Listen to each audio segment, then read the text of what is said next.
кэлэн итиллячылара мигиттен фронтовой агардата тутун. Мен кыргыгы болагар берт үчгейдик сылжабын. Билигин оротаны командалыбын.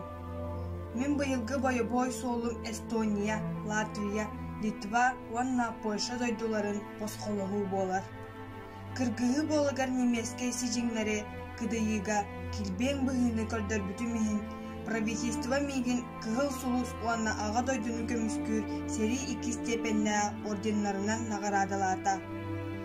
Күндү табарыстарым сери битер уга көйнө эги тыл гвардейстара бейагат олохутун богор көтөргө кыгыл армияга көмөнү өсө күйүрдерге бейагатын карыстанмакка үлелер.